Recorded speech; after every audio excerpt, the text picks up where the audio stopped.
किसानों, नौजवान साथियों, यहाँ के पुलिस प्रशासन, पत्रकार बंधु, सोशल मीडिया के लोग, हमारी माताएं, बहनें, जो भी यहाँ पर आया है उनका सबका धन्यवाद। बहुत बड़ी संख्या में ये बुंदेलखंड की धरती,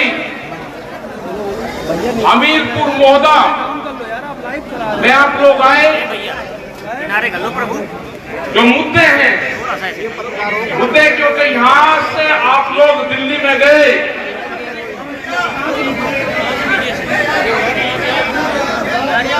यहाँ के लोगों ने हालात देखी, अखबारों और टीवी के माध्यम से सबने आपने देखा कि दिल्ली में 10 महीने से आंदोलन चला हुआ है। दिल्ली को चारों तरफ से घेर के रखा है पिछले 10 महीने से। मुद्दे हैं कि भारत सरकार जो कानून लेकर आई, उन कानूनों को वापसी करे। वे कानून इलीगल तरीके से बने हुए कानून देश की जनता को मान्य नहीं है। जो कानून देश में गोदाम पहले बने और कानून बाद में बने, ये देश की जनता उन कानूनों को नहीं मानेगी।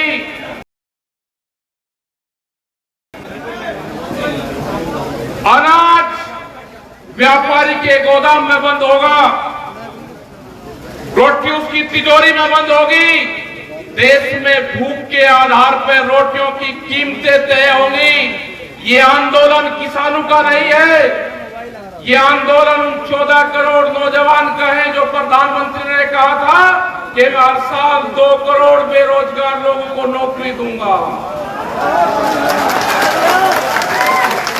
इनके घोषणा पत्र में नहीं लिखा था कितनी बार बोले कि हम रेलवे के प्लेटफार्म का टिकट 50 रुपए करेंगे,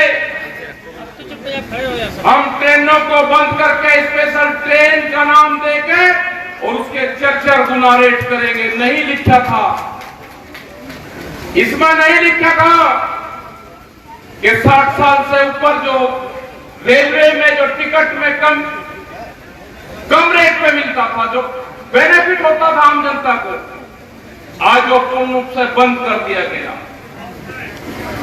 ये नहीं लिखा था कि रेलवे के कर्मचारियों को घटा जाएगा, उनके 4.5 लाख कर्मचारी देश में कम होंगे। ठेका भर्ती देश में आएगी। देश के जितने संसाधन हैं बेचे जा रहे हैं। एयरपोर्ट, एयरलाइंस कहीं थी, एयरलाइंस बिक रही है, एयरपोर्ट बिक रहे हैं, रेलवे बिकी, LIC, टेलीफोन विभाग और ये मंडी जिसमें आप बैठे हो, इन मंडियों के प्रस्ताव डालिए। मध्य प्रदेश की बहुत सी मंडियों के प्रस्ताव चले गए हैं। यहाँ पे इलेक्शन हो रहा है, हो सके कि चल जाए, नहीं तो उसके बाद का प्लान है। उन्होंने कहा है कि मंडियों की आमदनी कम हो रही है। मंडियों की आमदनी जब कम होती है जब उसमें फसलें नहीं जाती। एक तरफ आप कहोगे कि मंडी के बाहर आप अपनी फसल बेच लो, फिर आप कहोगे कि मंडियों की आमदनी घट गई। उन मंडियों को बेचने का काम करा जा रहा और ये कहा कि इन मंडियों में एग्री बेस इंडस्ट्री लगेगी, कृषि की फैक्ट्रियां लगेगी। इनको अपने चेतों को मंडियों की जमीन बेचेंगे। एक जिले में कई हजार करोड़ रुपया की जमीनें हैं, ये मंडियां भी बिकेगी। रेलवे लाइन की जो पासपोर्ट जो जमीन पड़ी थी पास में, उनके प्रस्ताव हो रहे हैं, रेलवे की जमीन जा रही है।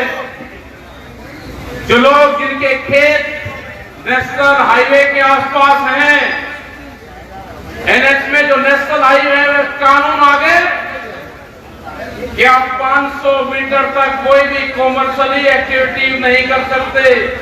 जो आप सोचते थे कि मैं गुमटी लगा दूंगा, मैं खोखा लगा लूंगा, आप भूल जाओ उसको। आपकी ना गुमटी लगेगी ना आपका खोखा लगेगा। अगर किसी ने गुमटी खोखा लगाने का काम करा तो पूरा का पूरा खेत, वो खसरा नंबर, वो गांव समाज की जमीन में, गांव समाज में निहित होगा। तो बचेगा क्या? बचेगी देश में बेरोजगारी, भुखमरी, और आप लड़ते रहोगे जो 2013 में आप लड़े। आप उसमें लड़ाने का काम करा जाएगा। जब ये कानून की लड़ाई शुरू हुई दिल्ली में, हमारे ऊपर बहुत एलिगेशन लगे। अगर सरदार लोग आंदोलन में थे तो उनको खालिस्तानी, कौन सा देश है खालिस्तानी? या सिख कौम ने थी जिन्होंने जंगलों को तोड़ के देश को अनाज दिया? 2013 में दंगे करवाने का काम सरकार ने करा। इनको खालिस्तानी बताओगे? अगर कोई मुस्लिम समाज से लोग हैं इनको पाकिस्तानी बनाओगे? क्या वो हम देश में करना चाहते हैं? ये वही लोग हैं जिन्होंने झगड़े करवाए। इनके चक्रव्यूह में नहीं फंसना। जब हमने आंदोलन और आगे चला तो इन्होंने कहा कि छोटा बड़ा किसान है। जब आंदोलन जनवरी के महीने में हमको लाल किले पे लेके गई, लाल किले का कोई रास्ता नहीं जानता था। लाल किला डालमिया को बेच दिया। इनका लाल किला नहीं है। लाल किले पे अगर 2 दिन के लिए भारत सरकार देती है झंडा फहराने के लिए, तो डालमिया को किराया देना पड़ता है। लाल किला ने कोई कानून नहीं बनाए। कानून भारत की पार्लियामेंट में बनाए, गलत तरीके से बनाए। अगर देश के किसान को जाना होता, 4 लाख ट्रैक्टर दिल्ली के अंदर थे, 20-25 लाख आदमी दिल्ली के अंदर थे। अगर हमको जाना होता तो हम पार्लियामेंट में जाते। हमने उनको कहा कि जो 10 साल पुराना ट्रैक्टर आपने बंद करा है, किसान अब 10 साल पुराना ट्रैक्टर नहीं चला सकता। एक कानून आ गया है दिल्ली में।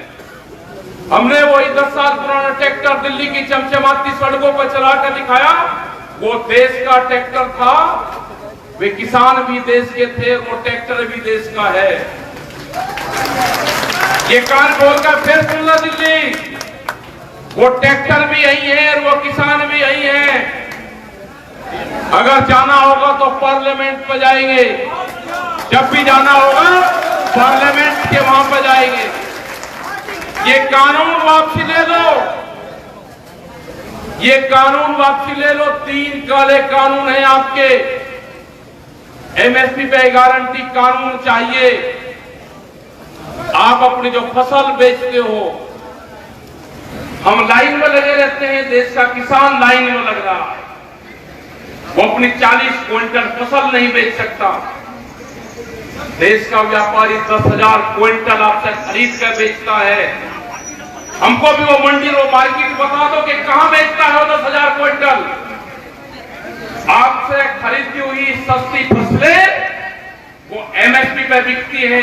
यहाँ के अधिकारी, यहाँ का व्यापारी और यहाँ की सरकार मिली हुई है। आपको लाभ नहीं दे गए। बड़ा व्यापारी यहाँ का मिला हुआ है। छोटे दुकानदार और छोटे व्यापारी को मारना चाहते हैं। जो दुकानदार शहर में नौकरी करता, दुकान करता है, वो इंडस्ट्रीज वाला नहीं है। वो दुकानदार वो है कि अगर मौदा की मंडी मजबूत होगी, यहाँ पे फसलों की कीमत ठीक मिलेगी, तो हम सीधे मार्केट में जाएंगे, वो पैसा मार्केट में देंगे, मार्केट से सामान खरीदेंगे, वो आगे खरीदेगा। ये पीटी दर पीटी हमारा काम चल रहा था। ये दुकानदारों को भी मारने का काम करते हैं।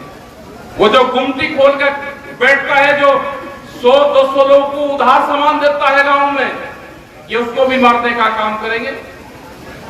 बड़ी बड़ी कंपनियां देश में आ रही हैं। हमने बार बार कहा कि देश में अगर किसी पार्टी की सरकार होती तो वह जरूर बातचीत करती। देश में किसी पार्टी की सरकार नहीं है।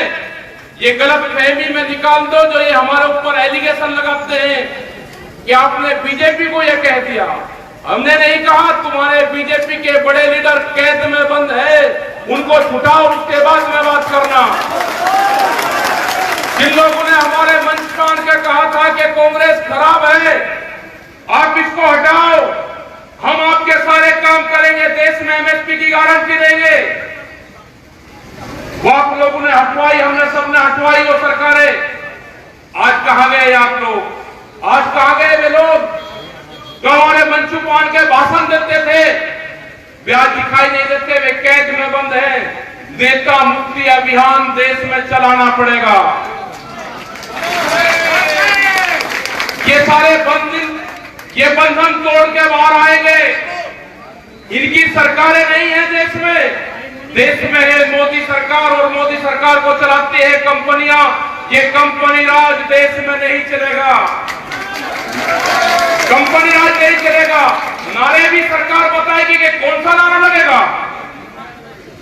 कोई एडवाइजर बॉडी की मेंबर नहीं है कि नारे कौन सा लगेगा।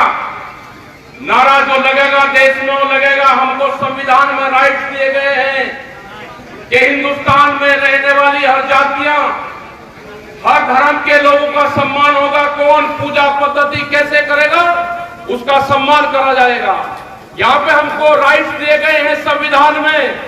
हमने नारे भी लगाए जो हमको संविधान ने दिए, वे नारे भी लगेंगे और तुम्हारे खिलाफ आंदोलन भी चलेंगे। ये किसान, ये देश का नौजवान, ये महिलाएं, ये दुकानदार आपके खिलाफ निकल चुका है। आप जो एलिगेशन लगाओगे हम उनको सहन करेंगे।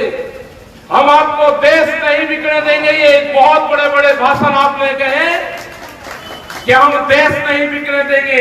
आज वही प्रधानमंत्री है देश को बेचने का काम कर रहा।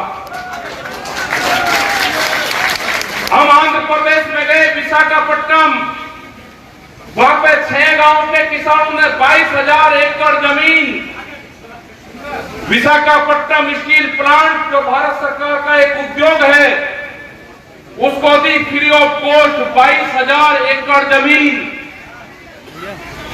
जब उसमें कुछ काम चला लोगों ने वहां पे आंदोलन करा, 32 लोग उस आंदोलन में मारे गए किसान।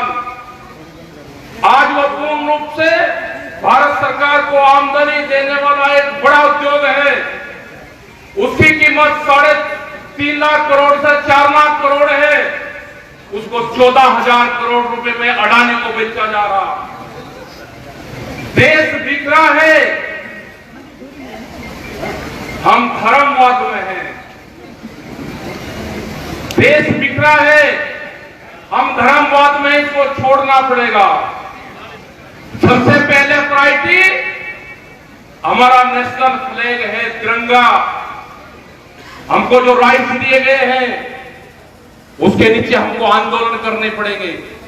हमको संविधान बचाने का आंदोलन करना पड़ेगा। बाबा भीमराव अंबेडकर जो हमको विरासत दे के गए उसकी लड़ाई हमको लड़नी पड़ेगी।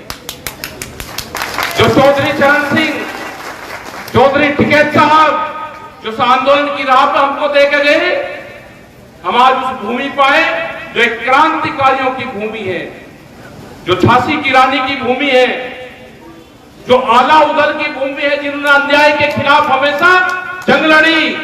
उसी भूमि से आए कि उठो, जागो और लड़ो। आज टाइम आ गया, अपनी फसल और अपनी नस्ल बचाने का आज टाइम आ चुका है। आने वाली पीढ़ी आंदोलन नहीं कर सकती। यहाँ पे बहुत संस्थाएं देश की बिखरी है। जो भी युवा है जो मिलिट्री के अंदर है, हमने बार बार कहा कि जो हमारा जवान मिलिट्री या पुलिस फोर्स में है वो अपनी ड्यूटी करे, अपना काम करे, टैंक चलाने का काम करेगा। जो युवा किसान है वो अपने खेत में ट्रैक्टर चलाने का काम करता है, वो चलाता रहे। और जो दूसरा युवा है जिसपे ट्विटर और कंप्यूटर और मोबाइल चलाने का काम आता है, वो ट्विटर से इन जालिमों का मुकाबला करना पड़ेगा। हम इनके काबू नहीं आए, आमने सामने की जंग में हम इनके काबू नहीं आ रहे। हमारा आंदोलन पिछले 10 ये कहते हैं कि नारे क्यों लगाए, नारे लगते रहेंगे। हिंदुस्तान में रहने वाले हर आदमी नारा लगाता रहेगा, लेकिन तुम ये बचाओ कि देश बिकना कम बंद करोगे। आप देश को बेचोगे और हम नारे भी ना लगाएं। आप पूरे संस्थाएं बेचोगे, समुद्र के तट बेच दिए पूरे 100 किलोमीटर, हवाई जहाज बिक गए, नदियां बेच रहे हैं, जल बेच रहे हैं, हवाएं बेच रहे हैं। काम करना चाहिए था तो ऑक्सीजन पे काम करते, हॉस्पिटलों पे काम करते, एजुकेशन पे काम करो, सड़कों के ऊपर काम करो। देश को तोड़ के लड़ा के आप भावनाएं खिलवाड़ करके काम करोगे। कौन से मंदिर और उसकी बात करते हो आप? अयोध्या में मंदिर हमारा है, हम भी रघुवंशी हैं, राम भी रघुवंशी था, हमारे पूर्वज थे, हम राम राम करते थे। आपका जय श्री राम है, आपने राम को भी बदल दिया। हम हल जोतते थे तो ले राम का नाम कहते थे। हमारा तो बैल भी हमारी भाषा समझता था। आप कहां लेकर जाओगे देश को? आप विकास में काम करो।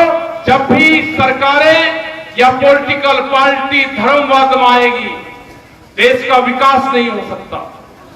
ये देश कृषि और ऋषियों का देश है। पुरानी परंपराएं हमारी रहे हैं। यहाँ की कृषि भी जिंदा रहेगी और यहाँ पर ऋषि पद्धति भी जिंदा रहेगी। तुम्हारी ठेकेदारी नहीं है सरकार की कि आप बंदूक को टच करने का काम करोगे। आप ऋषि पद्धति पे भी उंगली उठाओगे और आप खेती किसानी पे भी उंगली उठाओगे। ये देश जब तक आंदोलन करता रहेगा, देश का जवान, जब तक आप ये देश को बेचना बंद नहीं करोगे, आप हमको लड़ा के देश को बेचोगे, देश नहीं बिकने देंगे। ये देश का 14 करोड़ नौजवान खड़ा हो चुका है, जिसको आपने बेरोजगार करा। ये खड़ा है आज तुम्हारे सामने।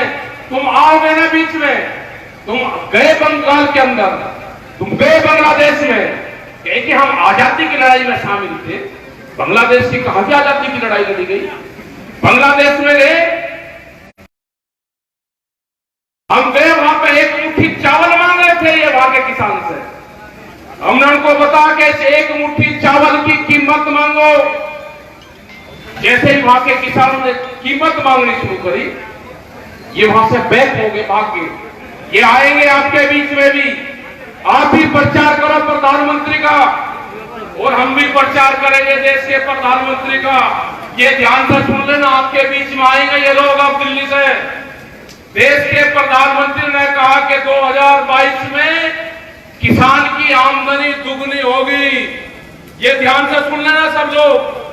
1 जनवरी से बिकने वाली हर फसल की कीमत दुगनी होगी। देश की सरकार ने कहा 3 महीने का टाइम है। 1 जनवरी से बिकने वाली हर फसल के रेट एमएसपी पे दुगने चाहिए। ये हमारा आंदोलन का नारा होगा। इनसे क्वेश्चन करना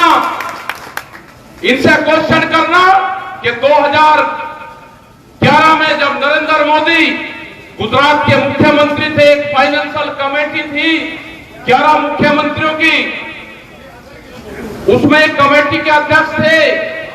वहां से एक प्रस्ताव गया था कि एमएसपी को गारंटी देनी चाहिए। ये प्रस्ताव 2011 में मुख्यमंत्री की जो फाइनेंशियल कमेटी थी उसके रिकमेंडेशन थी। उस टाइम पे ये उस कमेटी में थे। आज ये देश के प्रधानमंत्री हैं। हमको गारंटी चाहिए, एमएसपी पे गारंटी कार्ड आप दोगे तो आप काबू में आना। आपसे क्वेश्चन लोग करेंगे। अपनी फसलों को आधे रेट में नहीं बेचेंगे। एमएसपी पे गारंटी कार्ड। 2022 में फसलों की कीमतें दुगनी। बुंदेलखंड में अगर जिस जमीन पे हम आए, यहाँ पे अन्ना पशु जो पड़ता है पूरा बर्बाद होते हैं खेत हमारे यहाँ के। यहाँ के डैम, 3 डैम यहाँ के प्रस्तावित अभी है, वे डैम यहाँ के बने। अन्ना प्रथा यहाँ की पूर्ण रूप से खत्म हो, किसानों को लाभकारी मूल्य मिले। जो हजारों नौजवान रोज यहाँ से 10 से 15 हजार लोग बहुत गाड़ियों में, पूरे बुंदेलखंड के लोग दिल्ली और शहरों में काम करने के लिए जाते हैं। इतनी बेरोजगारी, खनन संपदा बुंदेलखंड में भरी हुई है नीचे।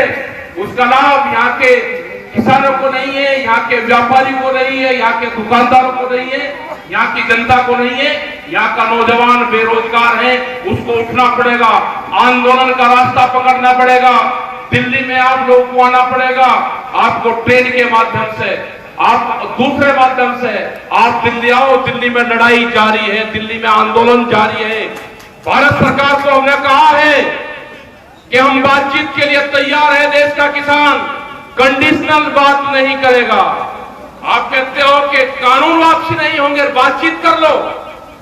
आप दरवाजे जब तक बंद रखोगे, किसान आपके गेट के बाहर बैठा रहेगा। जब आप कहोगे कि हम बातचीत करना चाहते हैं तो किसान बातचीत करेगा, लेकिन कंडीशन बातचीत नहीं करेगा किसान। जो भी बात होगी कमरे के अंदर होगी। आप देश के पत्रकारों को गुमराह कर रहे हो, बार बार बयान देते हो आप इनके माध्यम से। आप कंडीशन लगा के बातचीत करना चाहते हो। आपको कानून भी वापसी लेने पड़ेंगे और एमएसपी पे गारंटी कानून भी बनाना पड़ेगा। आपको 10 साल पुराने ट्रैक्टर की भी परमिशन देनी पड़ेगी। आपको पॉल्यूशन का भी जो सिस्टम है आपको उसको भी खत्म करना पड़ेगा। दूध की भी एक पॉलिसी लेकर आ रहे हैं। ये बाहर से दूध की बड़ी कंपनियों को बुलाना चाहते हैं यहाँ पे। बोले पूरा का पूरा देश कोई सिस्टम छोड़ने का नाम नहीं लिया। तो हमारा यही सवाल है कि जब तक आप कानून वापसी नहीं लोगे, किसान से बातचीत नहीं करोगे, ये आंदोलन हमारे जारी रहेंगे। हम पूरे देश में जाएंगे, पूरे प्रदेश में जाएंगे और हम लड़ेंगे और जीतेंगे। इन्हीं नारों के साथ में हम लड़ेंगे, लड़ेंगे, जीतेंगे। और यहाँ पे निरंजन राजपूत, यहाँ पे विशेखा राजपूत और उनकी पूरी टीम, श्रीनाथ इनके 2 नाम है भाई, रजा मुराद और श्रीनाथ, ये सारे लोग और इनकी पूरी टीम में धन्यवाद देना चाहता हूँ। जितने भी लोग यहाँ पाए, पुलिस प्रशासन को भी, कि ये बंडिया हमारी है, इसमें परमिशन का कानून मत बताओ। हाँ, नाश्ते का इंतजाम करा।